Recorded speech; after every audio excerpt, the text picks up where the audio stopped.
Hi, everyone, and welcome to another newsletter. It's Emma here again, and I'm here with my dear friend Sue. Hi, Sue. How are you this morning? I'm getting there, Emma. I've not been very well, but I'm You getting have there. been very unwell.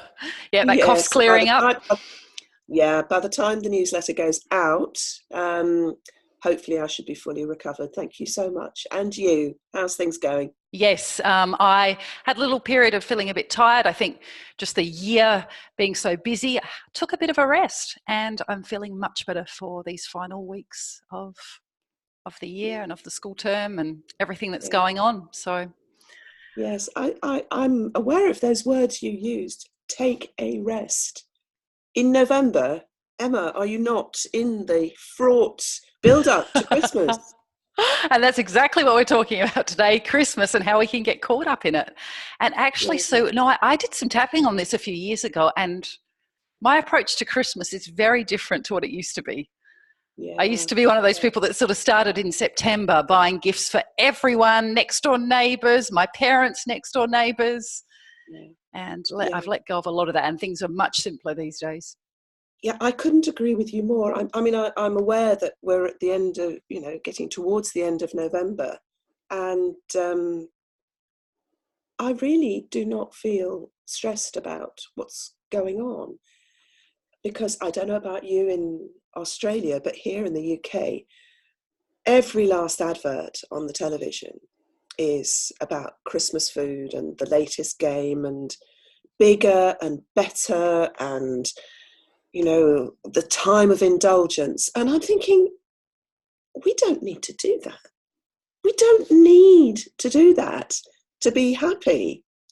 It's last year I made these Christmas hampers for people, and I was in a place where I was making, it was sort of traditional Christmas fare. But because I wasn't eating sugar, I needed, before I even started making these hampers, I decided, no, that there is no tasting. There is no trying it out. There is no making extra for the family. Just make these and that'll be great. And do you know, it was really liberating.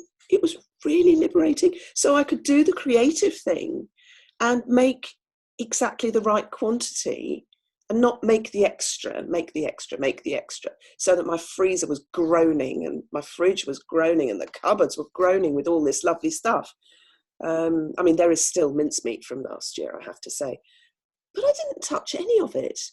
And preparing for Christmas this year, I suddenly realised I'm really not that interested anymore in that sort of mindset. And it's not that the food isn't delicious, but I'm not interested in that mindset of getting drawn into the food, getting drawn into the excess, getting drawn into what everybody else feels they have to do. And it's such a relief. I don't have to do it.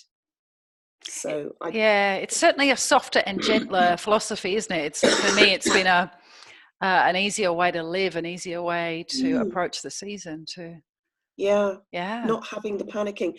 And tapping has got such a lot to do with it. mm, Such a lot to do with it. And I do, since I've been unwell, and for a little time before then, I've been doing my basic grocery shopping online. Means that I don't have to go into the shops, and it's a really good service. But they have these special Christmas slots.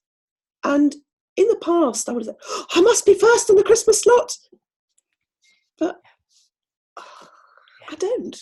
I yes, really don't have to be first in a Christmas slot. So yeah, tapping on excess mm, and do I need it? yes, yes. And for me, it even ties in with gift giving and Mm, attendance at events. The year I realised I didn't have to attend every event I was invited to was just liberating. yeah, Yeah. the office Christmas party. Yes, because at that time my husband was working, I was working, and in the job that I was in, there were sort of multiple work functions, and then for him as well. And then when I let go of feeling obliged to go to all of those, gosh, life was much simpler. Yeah, Yeah. yeah. So what do you think? could be a single focus that we can offer our newsletter readers to help them through the Christmas period? What do you reckon could be the single thing to tap on that would be helpful for them? I guess my mind instantly goes to being open to doing Christmas differently, to letting go of the way it's always been done in the past. I think that was something I either directly or indirectly worked on. Yeah. And I think for me, what I did was something like opening up to what works for me and being mindful of what I actually wanted. Yes. And actually reflecting on that and then allowing myself to have that. And sometimes saying yes to that meant saying no to other things. Yeah, so it's sort of a whole taking back of control of who you are, really. It sort of ties into that self-care thing, that topic we come back to in the We, pilot group, like, and yeah, on a weekly basis. yes. Yes, that whole self-care. Yeah. I was talking to somebody about self-care and self-love and the whole business of, it was in one of our groups, and someone who said that kindness towards oneself, as opposed to self-love, kindness towards oneself had a really different kind and gentle energy to it, and is so much more palatable than sort of sometimes. I was going to say the self-love brigade, but you know what I mean. I do know what you mean. Yes. Yes. I don't want to be rude, but it's you must do this, and for some people it really sits uncomfortably. But kindness towards oneself, it's sort of got a bit of a humour to it, and a sort of fondness and gentleness about it, which love can be a bit harsh sometimes. Does that sound strange? No, it doesn't. I feel, and I agree with that. Kindness is softer, gentler. Perhaps even too, if someone had said that to me years ago, I would have understood and been able to generate some ideas about how I could be kind to myself. Whereas if people had said, love yourself, I think that's nice, but how do I do that? Yeah, exactly. Yeah. Exactly. It's nice, but it's not for me. Yes, exactly. I don't deserve that. Yes. Well, actually, kindness you can do, and of course, the act of kindness, when you're giving kindness, you're actually really giving to yourself as well. So, yeah, I like that thought. Yeah, I do like that. So for you, what would you say would be the one thing for our listeners to consider tapping on, or a starting point for the Christmas season? Well, it's much along your lines, really, Emma. It is to do with kindness, and to do with reality, getting real with who you are, where you are. I've had a few life shocks recently, and it brings one up short. I think, well, who am I really? What do I really want out of this? And my experience is that if it's right for me, it's not going to be wrong for other people. Sometimes I have been guilty of deluding myself that if I do this, then things will be better for other people. But actually, in reality, they're not. They're not. There's this lovely balance that can be achieved where you get this understanding that for it to be right for me doesn't mean that it has to be wrong for you. I'm talking about quite deep stuff here, because some quite deep stuff's been happening for me, and but it's true on the shallow stuff as well. So if there's a mince pie in front of me, do I really want it? No, I don't. Is there a way that you can decline gracefully? Of course there is. But it's finding those resources and taking the space, taking the time that you need to actually make the real answer, make the true answer. And then you're giving of yourself to people. You don't necessarily have to give food in order to be popular. Yeah.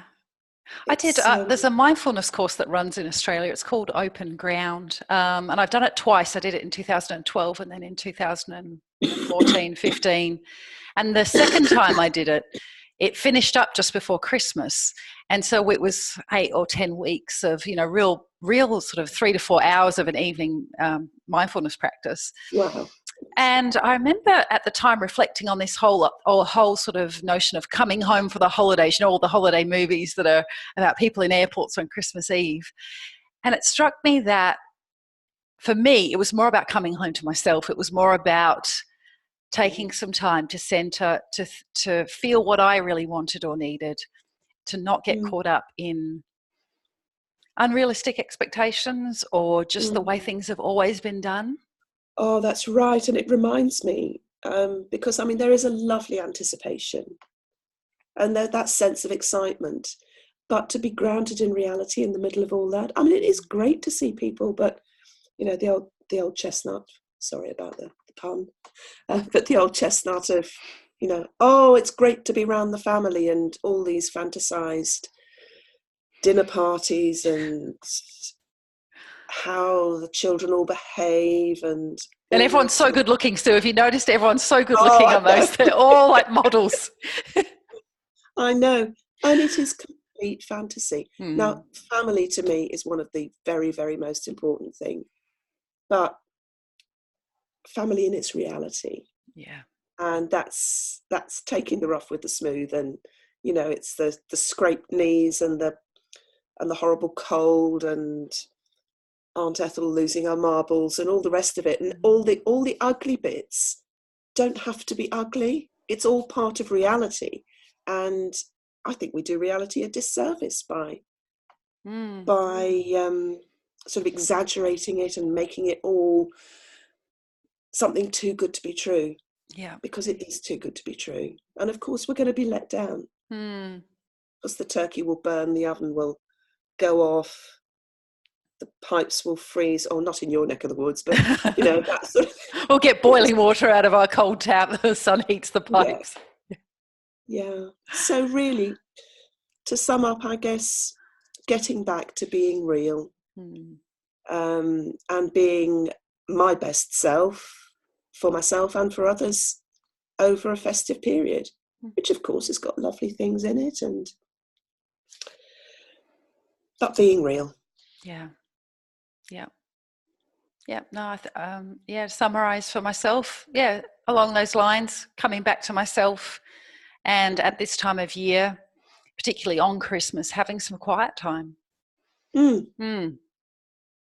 Doesn't always have to be busy, and doing can just be some being as well.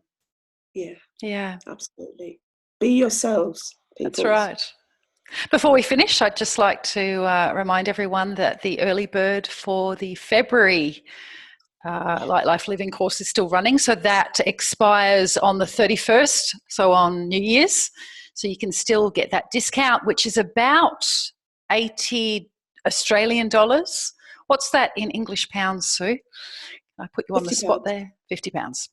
Yeah. So if you'd like to save some money, if you're wanting to address this and you're ready to make a start, have a look on the website, and you can pay by instalments too if you need to. Yeah, best Christmas gift to yourself. Yes, absolutely. All right, Sue, any final comments from you? I don't think so. I'm about to have a coughing fit. So. All right, okay, well, I'll quickly end there. Thanks everyone for watching. Thank you, Sue. Everyone take care. We'll see you soon. Bye. Bye.